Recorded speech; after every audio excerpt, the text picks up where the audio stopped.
Janakpur Jaynagar rail सञ्चालनमा आएसँगै नेपालमा आउने भारतीय पर्यटकलाई सहज विश्व हिन्दू धर्मावलम्बीलाई एकपटक नेपाल आउनै पर्ने वातावरण तयार गर्न आवश्यक।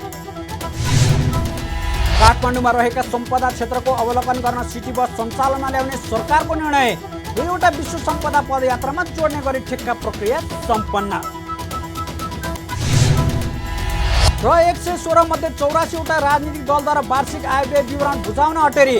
विवरण नबुझाउने दललाई आगामी चुनावमा सहभागी नगराउने निर्वाचन आयोगको तयारी। हामी छौं पल पल तपाईसँग, हिमाल पहाड तराईसँग, साथ छ हाम्रो बढ्ने कदमलाई। सलाम छ ती पोरखे हातहरूलाई, जिन्दगी सजाइदिन्छौँ हामी, हर सासको साथी बन्छौँ हामी। सुरक्षा अनि समृद्धि प्राण छ हाम्रो, हर आफू पनि बचौं, अरूलाई पनि बचाऊ। आजै नेपाल लाइफमा जीवन बिमा गरौँ। हामी हौ नेपाल लाइफ, किनकि जीवन अमूल्य छ। नमस्कार, कारोबार समाचारमा स्वागत छ।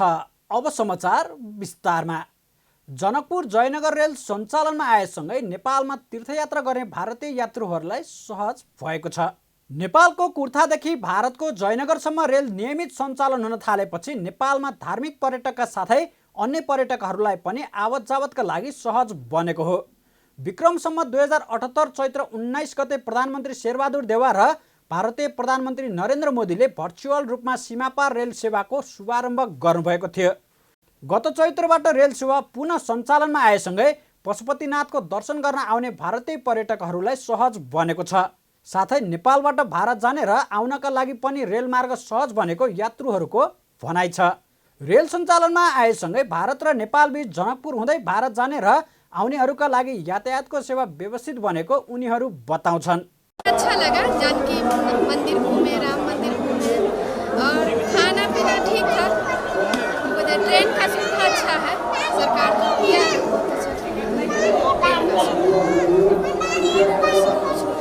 बहुत अच्छा अनुभव रहा। होने से हम लोग को बहुत फायदा हुआ। बिहार से यहाँ आने में ऐसे बहुत दिक्कत होती, बस के लेके बॉर्डर तक आना पड़ता, फिर वहाँ से गाड़ी बदलो। ऐसे क्या हम लोग जयनगर से डायरेक्ट ट्रेन पर यहाँ जनकपुर पहुँच गए, कोई दिक्कत नहीं हुई और रेल का मतलब यात्रा भी बहुत अच्छा लगा। यहाँ इंडिया से नेपाल रेल सेवा होने से हम लोग को बहुत सुविधा हुई है। ये 2 बार हुई है, 2 बार ही चलती है, उसको थोड़ा 2-4 बार और बढ़ना चाहिए। इससे और टाइम बचत होता है, पैसा का भी बचत हो रहा है और आने जाने में भी बहुत सुविधा हो रहा है। हम लोग अच्छे से आ जा रहे हैं। मैले अहिले जनकपुरमा आएको छु। अहिले जान्छु त के भन्छ मैनाथपुर वहीँ पुग्नु, उताबाट फर्केर फेरि जयनगर जानुहुन्छ। अनि जयनगर लरबेर चलेको छ त धेरै राम्रो छ। जयनगर से आए हम यहाँ जनकपुर और जनकपुर से काठमांडू गए थे पशुपतिनाथ बाबा का दर्शन करने। जो फिर अभी जो हम यहाँ जनकपुर स्टेशन पे है, फिर हम लोग यहाँ से जयनगर जाएंगे। ठीक, और इसका इसी में हम आए, इसी का सुविधा बहुत अच्छा, बहुत अच्छा। हम घूमने आए हुए थे जनकपुर और जनकपुर से हम काठमांडू गए हैं घूमने के लिए। हमको बहुत ही अच्छा लगा घूमने में और हम लोग घूम के जो है सो बहुत अपने आप को जो है सो संतुष्टि प्राप्त किए हैं। अब हम लोग वापस जा रहे हैं जयनगर से, फिर जनकपुर से जयनगर हम जा रहे हैं। हम लोग वहाँ से फिर दरभंगा चले जाएंगे। दरभंगा ही हम लोगों का अपना घर है। हम लोग साल में एक बार आते ही हैं। इतना अच्छा यहाँ घूमने में हमको महसूस हुआ, इसीलिए हम लोग साल में एक बार आते हैं। 10-15 की टीम में आते हैं घूमने के लिए, प्रत्येक साल आते हैं। मैं बिहार से आया हूँ, दरभंगा जिला से, और यहाँ आने में रेल यात्रा बहुत अच्छा लगा और टाइम की बचत हुई। और हम लोग पशुपति मंदिर गए थे, वहाँ घूमने गए। वहाँ का आदमी लोग हम लोग को बहुत अच्छा लगा, बहुत ईमानदार लगा, कोई बालकनी नहीं किए और बहुत ही अच्छा लगा। हम लोग वहाँ साल में एक बार आते हैं, यही है। तो समय बहुत बचत हो रहा है, बहुत बचत हो रहा है और यहाँ बहुत मज़ा आ रहा है। पहाड़ वहाड़ बहुत देखे, इधर हमको पहाड़ी इलाका बहुत लगा, पहली बार हम पहाड़। यता टिकट विक्रेता सन्तकुमार यादवले यात्रुहरूको चाप बढिरहेको बताउनुभयो। उहाँले रेलहरू अझै थपेर दिनमा जतिसक्दो धेरै पटक रेल सञ्चालन गर्दा अहिलेको चापलाई थान्न सकिने बताउनुभयो। उहाँले भारतबाट आउने यात्रु लगभग 45% हाराहारीमा रहेको र अन्य यात्रु भने स्थानीय रहेको बताउनुभयो। उहाँले यात्रुहरूले पनि दिनमा 3 देखि 4 पटक रेल ओहोरदोहोर गरेमा सहज हुने प्रतिक्रिया दिइरहेको बताउनुभयो। जयनगर 70% यात्रुहरू जयनगर जाने गर्छ। त्यसमा पनि 30-40% यता नेपालकै महिना रुपैयाँहरू लोकल हुन्छ, त्यही 45% हुन्छ उतामा जानु। यसलाई बढाउनु जिम टाइमबाट पनि अझै यात्रुहरूलाई सजिलो हुन्छ। टाइममा मिल्छ मार्केटिङ गर्नु राम्रो छ। उहाँहरूको सोचाइअनुसार 3 टाइम गर्दा पनि राम्रो हुन्छ। रेल चलाउने गरी सरकारले 8 चैत 2078 मा तेस्रो पटक रेलवे अध्यादेश जारी गरेको थियो। भारतले नेपालतर्फको खण्डलाई ब्रोडगेजमा विस्तार गरेर स्पिड टेस्ट गरेपछि भारतले नेपाल रेलवे कम्पनीलाई रेलमार्ग हस्तान्तरण गरेको थियो। 34 किलोमिटरको जनकपुर जयनगर रेलमार्गमा ब्रोडगेज विस्तारका लागि सिभिल तर्फका सबै काम 2075 सालमा नै सकिएको थियो। सरकारले पुस 2075बाट नै जनकपुर जयनगर रुटमा रेल चलाउने घोषणा गरेको थियो। तर विविध कारण देखाएर रेल चलाउन अलमल हुँदै आएको थियो। तर गत वर्षको चैत्रबाट रेल पुनः सञ्चालनमा आएसँगै नेपाली र भारतीय नागरिकलाई आवत जावतमा सहज भएको छ। संस्कृति पर्यटन तथा नागरिक उड्डयन मन्त्री जीवनराम श्रेष्ठले सरकारले धार्मिक पर्यटकलाई भित्र्याउने वातावरण तयार गर्न आवश्यक रहेको बताउनु भएको छ। सोमबार पशुपति सङ्ग्रहालय महास्नान घरको उद्घाटन गर्दै पर्यटन मन्त्री श्रेष्ठले पशुपतिनाथ विश्वका हिन्दू धर्मावलम्बीहरूको आस्थाको केन्द्र रहेकाले एकपटक पशुपति आउनै पर्ने मान्यतालाई तयार गर्न आवश्यक रहेको बताउनु भएको हो। त्यसका लागि पशुपति परिसरको व्यवस्थापन, सरसफाइ र पूजा आराधना गर्न आउने धर्मावलम्बीहरूलाई मैत्रीपूर्ण वातावरण बनाउने तथा मर्मत सम्भार र संरक्षण गर्ने विषयमा पशुपति क्षेत्र विकास कोषले ध्यान दिन जरुरी रहेको बताउनु भयो। नाथ जुन चाहिँ नि आराध्य देव पशुपतिनाथ यो एउटा विश्वका हिन्दूहरूको एउटा चाहिँ नि आस्थाको केन्द्र हो। यो पशुपति परिसर एउटा आफैमा एउटा चाहिँ नि सभ्यताको एउटा चाहिँ नि पहिचान बोकेको एउटा ठाउँ पनि हो। त्यसो भएको हुनाले यहाँका हरेक चाहिँ नि ठाउँहरू त्यत्तिकै महत्त्वपूर्ण छन् र यहाँ विश्वका हिन्दूहरू एकपल्ट आउनु पर्छ भन्ने मान्यता चाहिँ नि बोकेको छ र त्यो खालको एउटा वातावरण हामीले तयार गर्नुपर्ने आवश्यकता पनि छ। त्यसैले यो परिसरको एउटा चाहिँ नि व्यवस्थापनका कुराहरू, सरसफाइका कुराहरू, यहाँका चाहिँ नि धार्मिक रूपले आउने एउटा चाहिँ नि धर्मावलम्बीहरूलाई एउटा मैत्रीपूर्ण वातावरण बनाउने कुराहरूमा हाम्रो पशुपति विकास क्षेत्रले ध्यान दिनुपर्छ र यसको चाहिँ नि मर्मत सम्भार गर्ने कुराहरूदेखि लिएर यसका संरक्षण गर्ने कुराहरूमा पनि ध्यान दिनुपर्ने आवश्यकता छ। मन्त्री श्रेष्ठले नेपालको पर्यटन क्षेत्र विकासको लागि मुलुकका सांस्कृतिक सम्पदाहरूलाई संरक्षण र सम्वर्धन गरे मात्रै सम्भव रहेको पनि बताउनु भयो। उहाँले मन्त्रालयले पर्यटन पुनरुत्थानका 73 बुँदे कार्यक्रम घोषणा गर्दा सांस्कृतिक सम्पदाको संरक्षण गर्ने तथा मूर्त र अमूर्त सम्पदाहरूको संरक्षणमा महत्त्व दिएको बताउँदै यसको संरक्षण र सम्वर्धनबाट मात्रै नेपालमा सांस्कृतिक र धार्मिक पर्यटकको अभिवृद्धि गर्न सकिने विश्वास व्यक्त गर्नुभयो। सांस्कृतिक तथा धार्मिक पर्यटकको अभिवृद्धि भए नेपालको अर्थतन्त्रलाई टेवा पुग्नुको साथै रोजगारी वृद्धि गरी मुलुकलाई समृद्धितर्फ लैजान सकिने समेत विश्वास व्यक्त गर्नुभयो। नेपालको पर्यटन क्षेत्रको विकासका लागि हाम्रा संस्कृति र सम्पदाहरूलाई संरक्षण र सम्वर्धन गरेर मात्र हामीले चाहिँ नि विकास गर्न सक्छौँ भन्ने विश्वास हामीले लिएका छौँ। त्यसैले अहिले मैले मन्त्रालयको तर्फबाट यो पर्यटन पुनरुत्थानको कार्यक्रमका 73 बुँदा घोषणा गरिरहँदाखेरि हाम्रा यी संस्कृतिहरूलाई संरक्षण गर्ने कुराहरू, हाम्रा चाहिँ नि सम्पदाहरूलाई चाहिँ नि संरक्षण गर्ने कुराहरू, यसका सम्वर्धन गर्ने कुराहरू र हाम्रा चाहिँ नि मूर्त र अमूर्त सम्पदाहरूलाई चाहिँ नि संरक्षण गर्ने कुराहरूलाई महत्त्व दिएका छौँ र यसको संरक्षण र सम्वर्धनबाट मात्र नेपालमा एउटा चाहिँ नि सांस्कृतिक र धार्मिक पर्यटकहरूलाई चाहिँ नि हामी अभिवृद्धि गर्न सक्छौँ र नेपालको एउटा चाहिँ नि अर्थतन्त्रलाई टेवा पुर्याउन सक्छौँ र वैदेशिक मुद्रा आर्जन गर्न सक्छौँ र नेपालीहरूले रोजगारी पाउने एउटा स्थितिलाई वृद्धि गर्न सक्छौँ र समृद्धिको बाटोमा हाम्रो मुलुक जान सक्छ भन्ने विश्वास मन्त्रालयले चाहिँ नि लिएको छु। पशुपति स्थित महास्नान घर नेपाल इन्भेस्टमेन्ट बैङ्कको 5 करोड 14 लाख रुपियाँ तथा पशुपति क्षेत्रको संरक्षणार्थ करिब 4 करोड गरी कुल 9 करोड भन्दा बढी आर्थिक सहयोगमा पुनर्निर्माण भएको हो भने पुनर्निर्माण सुरु भएको 5 वर्षमा सम्पन्न भएको हो। सरकारले काठमाडौँ उपत्यकामा रहेका सम्पदा क्षेत्रको अवलोकन गर्न hope and hub of city bus सञ्चालनमा ल्याउने भएको छ। संस्कृति पर्यटन तथा नागरिक उड्डयन मन्त्री जीवनराम श्रेष्ठले काठमाडौँ उपत्यकामा रहेका सम्पदा क्षेत्रको अवलोकन गर्न hope and hub of city bus सञ्चालनमा ल्याउने विषयमा निर्णय भइसकेको जानकारी दिनुभएको हो। सोमबार नेपाल व्यवसायी कलाकार सङ्घले आयोजना गरेको कलाकार तथा लेखक सुरेश कुमार धलाकोद्वारा लिखित पुस्तक विमोचन र सम्मान समारोहलाई सम्बोधन गर्दै मन्त्री श्रेष्ठले काठमाडौँ घुम्न आउने विदेशी तथा स्वदेशी पर्यटकलाई सम्पदा क्षेत्रको अवलोकन गर्न सहज हुने गरी बस सेवा सञ्चालन गर्ने योजना अघि सारिएको बताउनुभयो। अब सम्पदाहरूमा सहज ढङ्गबाट घुम्न सक्ने गरी हब एन्ड हब बस चलाउने भनेर एउटा चाहिँ नि योजना पनि अगाडि सारेको छु, जो कोही पर्यटकहरू यहाँ उपत्यका काठमाडौँमा आइसकेपछि उसले हाम्रा सम्पदाहरू सहज ढङ्गबाट घुम्न सकोस् र त्यस्तै गरिकन हाम्रा कतिपय चाहिँ नि आन्तरिक पर्यटकहरू पनि हाम्रा नेपालीहरू पनि कमसेकम सम्पदाहरूमा चाहिँ नि जान सहज रूपमा जान सकोस्। अहिले आफ्नो कि त निजी चाहिँ नि साधन चाहियो, सार्वजनिक साधनमा हामी सम्पदाहरू घुम्न सक्ने अवस्थाहरू छैन। यो हिसाबले हब एन्ड हब बस सञ्चालन गर्ने भनेर चाहिँ नि निर्णय गरेको छु। त्यो काम चाँडै नै चाहिँ नि सुरु हुन्छ। पर्यटन मन्त्री श्रेष्ठले पर्यटन पुनरुत्थान कार्य योजना अनुरूप विश्व सम्पदा सूचीमा सूचीकृत स्वयम्भू स्तूप र हनुमान ढोका दरबार क्षेत्रलाई सम्पदा पदयात्रामा जोड्ने गरी कार्य अगाडि बढाइएको पनि जानकारी दिनुभएको छ। उहाँले त्यसका लागि ठेक्का प्रक्रियाको काम समेत सम्पन्न भइसकेको बताउनुभयो। मन्त्री श्रेष्ठले अबका दिनमा नेपालभित्र रहेको संस्कृति र सम्पदाहरूलाई आर्थिक आयोजनसँग जोड्नु पर्नेमा समेत जोड दिनुभयो। उहाँले संस्कृति र सम्पदाहरूलाई संरक्षण गर्ने हो भने त्यसलाई आर्थिक आय आर्जनसँग जोड्नुपर्ने भन्दै आम्दानी नभई भावनामा मात्रै संस्कृति र सम्पदालाई संरक्षण सम्भव नहुने उल्लेख गर्नुभयो।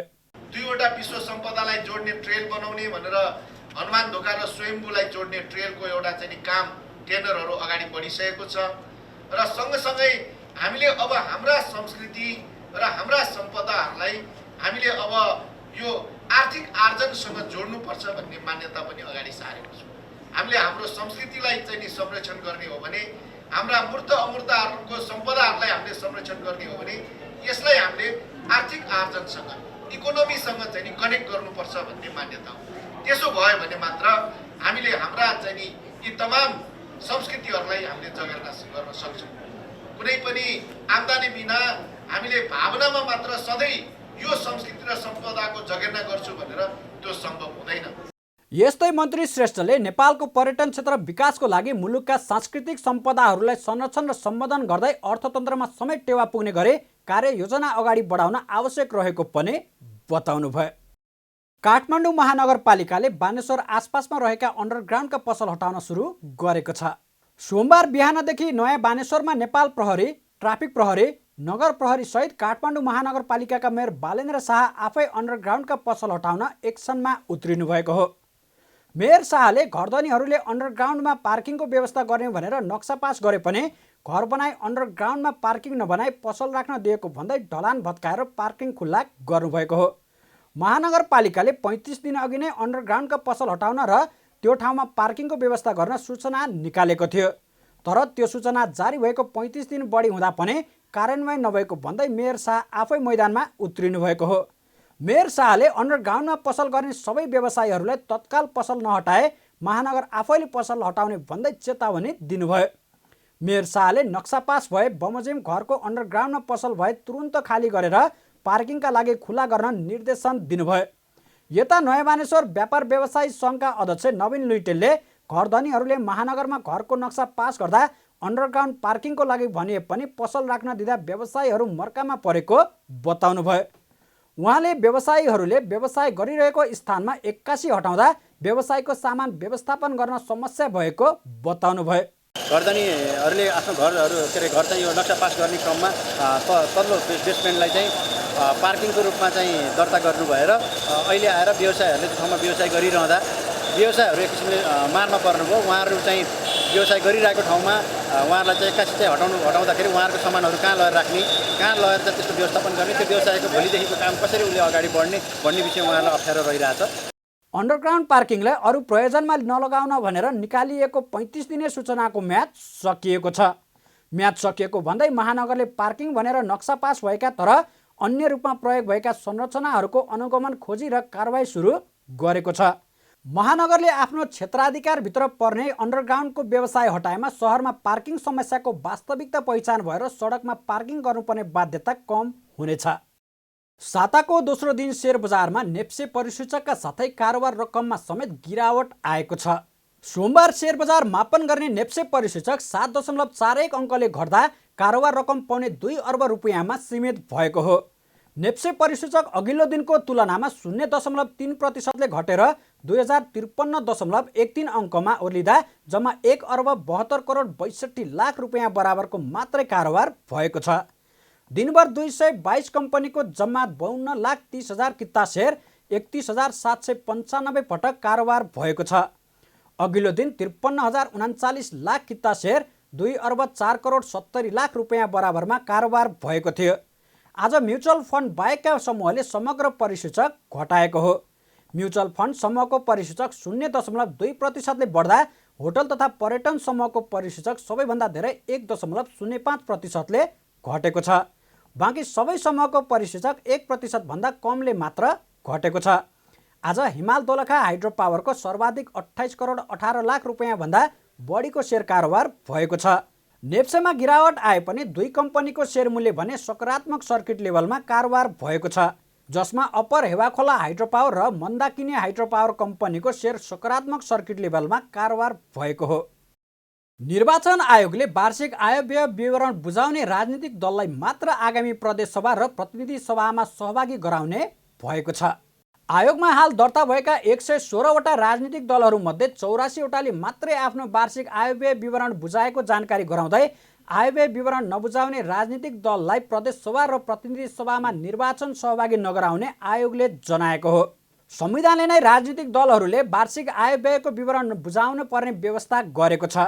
आयोगका सहायक प्रवक्ता सूर्यप्रसाद अर्यालले आयोगमा दर्ता भएका दलहरूले बुझाएको कागजातको अध्ययन भइरहेको र अध्ययन सकेर केही दिनमै निर्वाचनमा भाग लिन पाउने राजनीतिक दलहरूको सूची सार्वजनिक गरिने जानकारी दिनुभयो।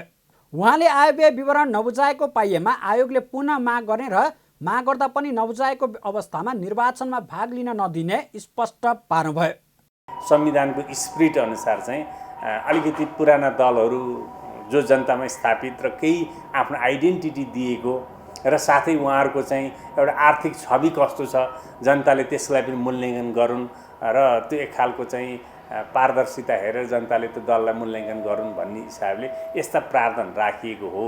अब दलहरू सबैले चाहिँ आर्थिक विवरण चाहिँ समयमै प्रकाशन नगर्ने, आयोगलाई पनि विवरण नबुझाउने, आयोगले कतिपयलाई दण्ड जरिवाना गर्नुपर्ने त्यो स्थिति भएको हुनाले यो पक्षमा यो आर्थिक पारदर्शिता र आर्थिक सुशासनको पक्षमा दलहरूले धेरै नै सोच्नुपर्ने, धेरैले आफूलाई स्वमूल्याङ्कन गर्नुपर्ने, यसमा चाहिँ आफू धेरै पारदर्शी हुनुपर्ने चाहिँ अवस्था देखिन्छ। अब उहाँहरूले पेस गर्नु छैन भने मागिन्छ, त्यो पनि पेस गर्नु भएन भने उहाँहरूलाई एलिजिबिलिटी क्राइटेरियाभित्र पारिन्न, उहाँहरू चाहिँ दर्ता हुनुहुन्न र उहाँहरूले चाहिँ पेस गरेको विवरण त्यो अडिट रिपोर्टको रूपमा आएको छ भने त्यसलाई त कानुनले तोकी बमोजिम पेस गरेको मानेर आयोगले उहाँहरूलाई स्वीकृति दिन्छ। सरकारले आगामी मङ्सिर 4 गते प्रदेश सभा र प्रतिनिधि सभा निर्वाचन एकै चरणमा गर्ने घोषणा गरेको छ। उक्त निर्वाचनमा करिब 10 अर्ब रुपियाँ खर्च हुने आयोगको प्रक्षेपण छ। त्यसका लागि आयोगले आवश्यक बजेट माग गर्दै अर्थ मन्त्रालयमा समेत पठाइसकेको छ। आयोगले निर्वाचनलाई सहज बनाउनका लागि सम्बन्धित निर्देशिका तथा नियमावलीहरू संशोधन र परिमार्जन गरिरहेको पनि जानकारी दिएको छ। निर्वाचन आयोगले चुनाव प्रचार प्रसारमा 25 जना भन्दा बढी मानिस सहभागी हुन नपाउने प्रस्ताव गरेको छ।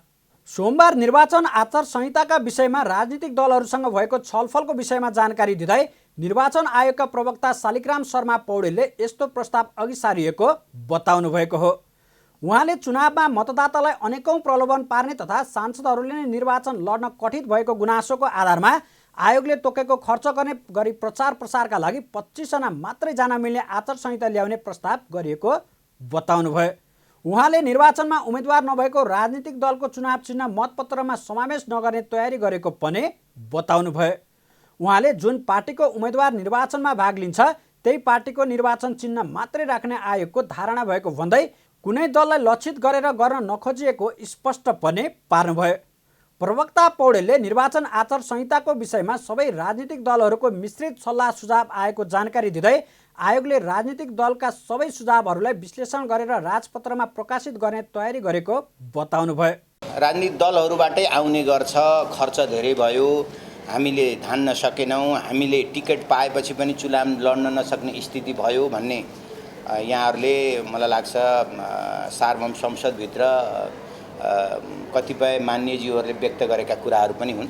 यी सबै कुराहरूलाई मध्यनजर गरेर 25 जनासम्म चाहिँ नि भेला भएर 25 जनाको समूह बनाएर प्रचार प्रसार गर्दा उपयुक्त होला भन्ने यिनै फिडब्याकका आधारमा आयोगको धारणा हो। अब उहाँहरूका सुझाव आएका छन्, यसलाई पनि कसरी इन्कर्पोरेट गरेर लैजाने भन्ने कुरो आयोगले निर्णय लिएको छ। मूल रूपमा आज आयोगले उहाँहरूलाई बोलाएको आचार संहिता जुन आचार संहिता 2079 छ र त्यही आचार संहिता हालै सम्पन्न स्थानीय तहको निर्वाचनमा पनि त्यो कार्यान्वयन भएको थियो। त्यसमा पछिल्लो समयमा विभिन्न समीक्षाहरूबाट प्राप्त सुझावका आधारमा र उहाँहरू नै राजनीतिक दलका विभिन्न तह र तबकाबाट आएका सुझावका आधारमा यसलाई परिमार्जन र संशोधन गर्ने प्रयोजनका लागि उहाँहरूको राय सुझाव लिन बोलाइएको हो मूलतः। र यसमा मिश्रित सुझावहरू प्राप्त भएका छन् र आयोगले ती सबै सुझावहरूलाई मनन गरेर मन्थन गरेर विश्लेषण गरेर केही समयभित्रमा चाहिँ राजपत्रमा प्रकाशित गर्नका लागि पठाउने तयारी गरिराखेको छ हैन। प्रवक्ता शर्माले प्रमुख निर्वाचन आयुक्तले निर्वाचन आचार संहिता पालना गर्ने जिम्मेवारी लिन राजनीतिक दललाई आग्रह गर्नुभएको पनि जानकारी दिनुभयो। प्रतिनिधि सभाले नेपाली काङ्ग्रेस नेता एवं प्रतिनिधि सभा सदस्य प्रदीप गिरीको निधनप्रति गहिरो दुःख व्यक्त गर्दै शोक प्रस्ताव पारित गरेको छ। सोमबार बसेको प्रतिनिधि सभा बैठकले प्रतिनिधि सभा सदस्य प्रदीप गिरीको निधन भएको प्रति शोक प्रस्ताव पारित गर्दै श्रद्धाञ्जली व्यक्त गरेको हो। उहाँको सम्झनामा 1 मिनट मौन धारणा समेत गरिएको थियो। गिरीको गत शनिबार राति 9:30 बजे उपचारका क्रममा ललितपुर स्थित नेपाल मेडिसिटी अस्पतालमा निधन भएको थियो। गिरी नेपाली काङ्ग्रेस पार्टीबाट विक्रमसम्म 2051 सालमा सिराहा जिल्ला क्षेत्र नम्बर 5 बाट प्रतिनिधि सभा सदस्य निर्वाचित हुनुभएको थियो। त्यस्तै विक्रमसम्म 2064 र 2070 सालको संविधान सभा निर्वाचनमा समानुपातिक तर्फबाट निर्वाचित हुनुहुन्थ्यो भने विक्रमसम्म 2074 सालमा सिराहा जिल्ला क्षेत्र नम्बर 1 बाट प्रतिनिधि सभा सदस्यमा निर्वाचित हुनुभएको थियो। प्रतिनिधि सभाको अर्को बैठक भदौ 7 गते मङ्गलबार बिहान 10 बजे बस्ने गरी स्थगित भएको छ। यस्तै सोमबार बसेको राष्ट्रिय सभाको बैठकले पनि स्वर्गीय गिरीप्रति श्रद्धाञ्जली अर्पण गर्दै शोक प्रस्ताव पारित गरेको छ। राष्ट्रिय सभाको अर्को बैठक यही भाद्र 12 गते आइतबार अपराह्न 1 बजेका लागि बोलाइएको छ। कारोबार समाचारमा अब सुन चाँदी र विदेशी विनिमय दर सम्बन्धी जानकारी।